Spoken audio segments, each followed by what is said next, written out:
Cape Town police have made arrests for various offences in the Marikana informal settlement in Philippi East in the Western Cape. Police embarked on an anti-crime operations in the settlement following the fatal shooting of 11 people last Friday evening. 7 others were killed last Tuesday. The Western Cape Community Safety MEC Dan Plato met with local leaders to discuss their concerns, and he joins us now from our studios in Cape Town. MEC, good morning to you and thank you so much for coming through. Good morning. Thank you so much indeed. Now, you met with local leaders to really discuss their concerns, with many saying that people die every day like flies in that informal settlement. What have you found upon your arrival in that area? A couple of issues. Lawlessness is a major problem in the Marikana area. And obviously what happened last Friday and even earlier in the week with the 7 other that was killed in total, we're talking about 18 people killed, gunned down very brutally by gangsters and thugs and so on. It's a crisis, and we deal with that situation as a crisis, and for that reason, as a department, we step in to talk to the community leadership and to get their taking on the situation, but also for them to stand strong, to take hands and to work with government so that we can deal with that issue. I'm very pleased to say the police is on top of the situation, and I'm very happy with the arrest made. That gives some comfort in the minds of the public, and I'm also happy with the deployment of more police officers on the ground. Yeah, but what exactly is happening in that area? Is gang violence the motive for the killings? Because there are reports also coming through, more specifically on the current incident, that apparently this was a revenge attack by gangsters in that area. So or are these killings gang related? It's a bit of both. The police investigation is still ongoing. That picture will get clearer as the investigation unfolds and more information is gathered by the detectives. It's very early to say what specific the motive was for the killings. I don't want to anticipate. We will have, unfortunately, to wait a little bit for the correct information. Yeah, and you're saying that we are in a crisis situation, so to say. But what do you think makes Marikana informal settlement one of the most challenging areas to actually get to fight crime? Look, what happened in Marikana is not evident to Marikana alone. Crime, criminal activities, general lawlessness is a major problem across Cape Town, the metropolitan area, also in some parts of the Western Cape. As a government, we deal with the situation on a day-to-day basis with our partners, our neighborhood watchers, our community police forums, are also our walking buses. Obviously, we're working very closely with each and every police station in all of these gangster-stricken communities to deal with crime. I need to say that we pay a lot of attention to Marikana and to Philippi and also to Greater Nyanga at large. Fact of the matter is to get the public on board.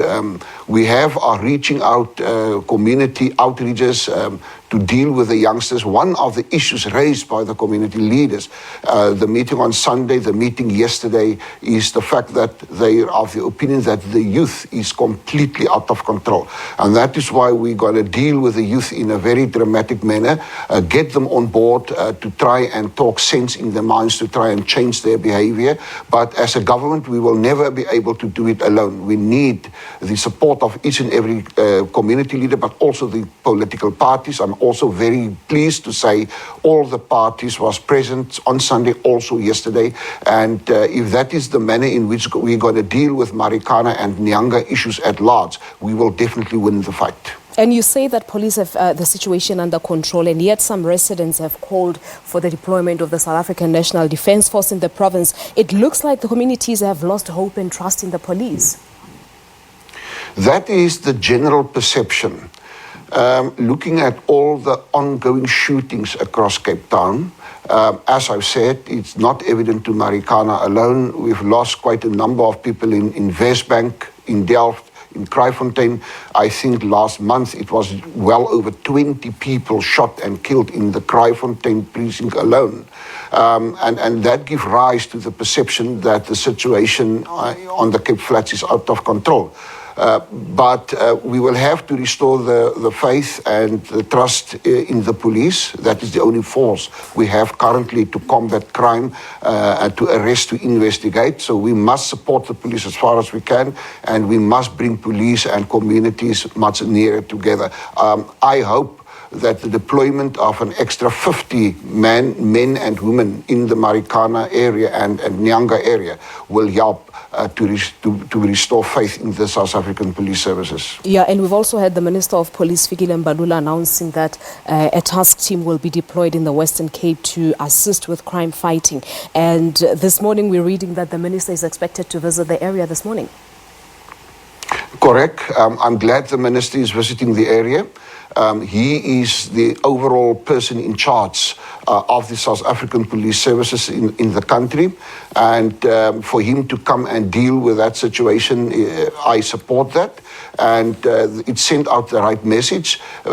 We ask for, and I support the call for the deployment of the army. These people, they even shoot at the police, they shoot at random, day in, night out, and it sounds like Afghanistan and Beirut and so on. And we're of the opinion that it's a situation not only for the police to deal with.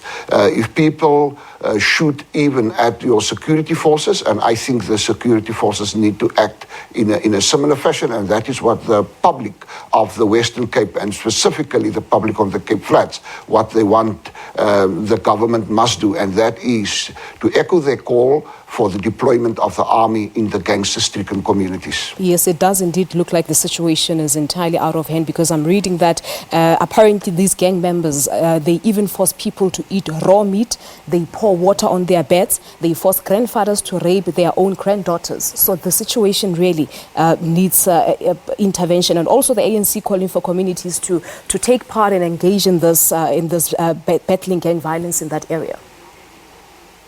Definitely. Let me say, and that was my message yesterday to the community leadership, now is the time in the Western Cape not to play politics around criminality.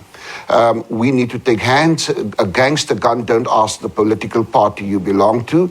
And my call is we need to unite, we need to take hands, and only as a united front we will be able to win this fight. All right. No, we'll leave it for at that for now. MEC, thank you so much for talking to us here on Morning Live. Thank you. Thank you so much indeed. Well, that's the MEC for Safety in the Western Cape, Dan Plato, talking to us about a whole range of issues. In fact, the criminal activities that are unfolding in the Western Cape province, with the Minister of Police, Philippi East, expected to visit the Philippi area, where about 18 people were killed last week only.